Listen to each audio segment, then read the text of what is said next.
The letter arrived on a Tuesday morning in April 1949, tucked between a seed catalog and a bill from the feed store, and Walter Hollis knew, before he even broke the seal, that it was going to change everything.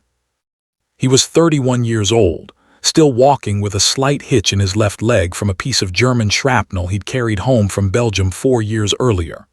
The limp didn't slow him down in the field. Nothing had, not since he'd come back to Caldwell County, Kentucky, to find his father's heart failing and 60 acres of tobacco and bottomland corn waiting for someone strong enough to run it. His father died that winter. Walter buried him on the ridge above the spring, next to his mother, and took up the plow the following spring like it had always been his. The letter was from a lawyer in Bowling Green, and it informed Walter Hollis that Mr. Silas Prout, the largest landowner in the county, a man who had spent 20 years buying up smaller farms, whenever a family fell behind on a note, held a deed dated 1922, showing that Walter's own grandfather had sold Prout's father the northern 40 acres of the Hollis place. That 40 acres included the spring-fed creek that watered every field on the farm and kept the stock alive through dry summers. Without it, the Hollis farm was little more than a woodlot and a house. Walter read the letter twice at the kitchen table, then walked out to the spring, the same one his grandfather had walked to 1,000 times, and stood there a long while. Something about the whole thing didn't sit right in his chest, though he couldn't yet say why. His grandfather had never mentioned selling an inch of that land. Neither had his father. And buried at the base of an old fence post near the creek, wrapped in oiled cloth, was a small brass marker his father had shown him once as a boy and told him, almost as an afterthought, "Don't you ever let anybody move that. It's older than any of us." Walter hadn't thought about that brass marker in 15 years. He would think about little else in the weeks to come. Caldwell County in 1949 was still very much a place ruled by the seasons. Most families worked 40 to 80 acres with a team of mules, sometimes a single tractor if they'd done well enough to afford one. Tobacco was the cash crop, burley mostly, cured in log barns with ventilated siding that let the autumn air move through and turn the leaves from green to a rich, leathery brown over 6 or 8 weeks.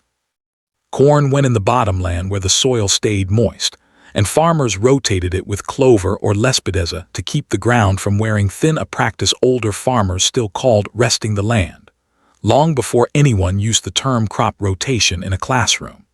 Fields plowed the same way season after season lost their nitrogen and their tilth, and a wise farmer knew a worn-out field cost more in the long run than a season of hay ever did. The Hollis farm depended on that spring the way a household depends on its well. Without it, the cattle had nowhere reliable to drink in August, when the creek beds elsewhere in the county turned to cracked mud and dust devils spun across bare pasture. Water rights in a county like this were rarely written into fancy contracts. They were simply understood, passed down, defended, and occasionally fought over in the county courthouse when understanding wasn't enough. Walter took the letter to Sam Ledbetter, a young attorney who kept an office above the hardware store in town and had a reputation for being sharper than his modest shingle suggested. Ledbetter read the letter, then asked to see whatever papers the Hollis family still had. Walter brought him what little there was: his grandfather's Bible with births and deaths recorded in fatting ink, a rusted cash box of receipts, and no deed at all for that northern 40. The original county deed books, Ledbetter reminded him, had partially burned in the courthouse fire of 1934, when a stove flue caught the roof timbers and half a century of property records went up with it. Many families had lost the paper trail to their own land that night, and had spent years afterward re-establishing ownership through affidavits and neighbors' memories. "That fire," Ledbetter said, tapping the letter, "is exactly why a man like Prout would pick this particular piece of ground to go after."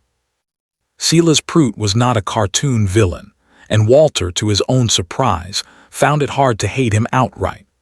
Prout was 62, silver-haired, always dressed a notch better than the men whose land he acquired, and he had a genuine, almost evangelical belief that he was simply a better steward of ground than the small farmers around him. He drained swampy bottoms, terraced hillsides against erosion before most of his neighbors bothered, and ran cattle operations that made the county extension agent proud. He wanted the Hollies spring not out of spite, but because his own cattle herd, expanding year over year, was outgrowing his water supply, and the Hollies Creek fed directly into the pasture land bordering his eastern fence line. In his mind, he wasn't stealing anything. He was correcting an old family transaction that time, and a courthouse fire had simply obscured. Pruitt's copy of the 1922 deed was formal and convincing. It bore the signature and X, since Walter's illiterate grandfather had marked rather than signed of Eli Hollies, witnessed by two men, both long dead. It described the boundary in the old style of a meets-end-bound survey, beginning at a stated point, running so many poles in a given direction, to a stone, to a stake, to a witness tree, and back again. It even carried a courthouse-style notation, since Pruitt claimed his father had recorded a copy with the Abstract Company in Bowling Green before the original went up in the 1934 fire. The first hearing went badly for Walter. Pruitt's attorney produced the deed, produced an elderly former hand named Otis Beam who swore he remembered talk of the Hollies family selling off the North End during a hard winter, and produced a recent survey showing the disputed line running well inside what Walter had always considered his own pasture. Walter sat through it feeling the floor tilt under him. Ledbetter asked for a continuance. The judge, a deliberate, quiet man named Judge Emmett Cade, granted it but not before nodding, almost gently, that unless the defense produced something better than a boy's memory of his grandfather's land, the county would likely recognize Pruitt's claim. Walter went home that night and, for the first time in years, dug up the little brass marker his father had told him never to move. It was a surveyor's cap, stamped with a date 1898 and a set of initials belonging to a government land surveyor who had once worked through that stretch of Caldwell County establishing section corners. Ledbetter, when Walter brought it to him, went quiet in a way that told Walter it mattered more than he understood. Ledbetter explained that in the era before modern property lines were fixed by GPS coordinates, boundaries were anchored to physical objects: a stone, a stake, a blazed tree, or, when government surveys passed through, a stamped iron or brass cap driven into the ground at a section corner. Deeds referenced these markers by description because they were permanent, verifiable, and neutral. A landowner couldn't argue with a buried brass cap the way he might argue with a neighbor's memory. Ledbetter took the marker and Walter's grandfather's Bible and made a trip to Bowling Green to the Abstract Company Pruitt claimed had a recorded copy of the 1922 deed. It took him 3 days of searching dusty duplicate ledgers, but he found something Pruitt had not counted on: the Abstract Company's own index, kept independently of the burned courthouse records, showed no transaction between Eli Hollies and Pruitt's father in 1922 at all. What it did show, in a separate volume, was the original 1898 government survey plat, the same plat that matched, stamp for stamp, the little brass marker Walter had dug from beside the creek.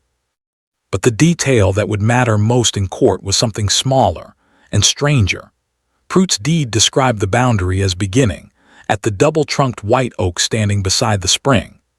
Ledbetter, going back through old county agricultural bulletins and a photograph loaned by the local historical society, found a note from a 1919 windstorm that had split and killed that very tree 3 full years before the deed Pruitt was relying on was supposedly signed.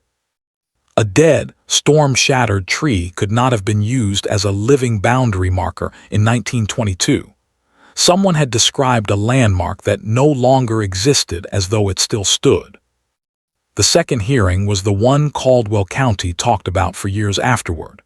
Ledbetter did not raise his voice. He did not accuse anyone of anything in front of the gallery. He simply laid the government survey plat beside Pruitt's deed, laid the 1919 storm report beside the deed's description of a living oak, and set the small brass marker on the clerk's table where the judge could see it catch the light. "A deed," Ledbetter said quietly, "isn't just a piece of paper, Your Honor. It's supposed to be a record, a true record of what a man actually did with his land. This deed describes a tree that was already dead when the deed says it was signed, and it places a boundary 40 rods from a government survey marker that has sat in that ground, undisturbed, since 1898. Judge Cade studied the brass cap for a long moment, then looked at Ottie's beam, whose earlier testimony had leaned heavily on talk, rather than memory of any actual sale. Under careful, respectful questioning, the old man admitted he could not recall the year, the season, or even the amount of money supposedly exchanged, only that Pruitt's father had told him, decades later, that the sale had happened. Pruitt himself, when finally asked directly whether he had ever seen the original 1922 deed, rather than a later copy his father had drawn up, grew quiet, then admitted the original had never actually existed in his own possession, only a version his father had written out from memory, years after the fact. It was not, in the end, a story of a wicked man scheming in the dark. It was a story of a son who had inherited both land hunger and a convenient family legend, and had never stopped to ask whether the legend was true. Judge Cade dismissed Pruitt's claim, ordered the county boundary records corrected to reflect the 1898 government survey, and noted for the record that the Holly Spring and the 40 acres surrounding it belonged and had always belonged to the Holly's family. Walter walked home from the courthouse that afternoon past fields just beginning to green with young tobacco plants, and when he reached the spring he knelt down and pressed his palm flat against the cool water the way his father used to. He replaced the brass marker in the ground himself, this time with a flat stone laid over it so it would never again be lost to memory or fire or a stranger's ambition. That autumn the Holly's farm cured a good crop of barley in the same log barn his grandfather had built. The cattle drank easy through a dry August, and Walter's young son, born that spring, was carried down to the creek before he could even walk, so that he would grow up, as every Holly's before him had, knowing exactly where the water started and where the family's ground began. Stories like this explain why old farmers guarded their deeds, their surveys, and even a single buried marker so carefully. A boundary was never just a line on a map. It was the difference between a family keeping its water, its land, and its future, or losing all three to nothing more than a convincing story and a courthouse fire that almost erased the truth for good.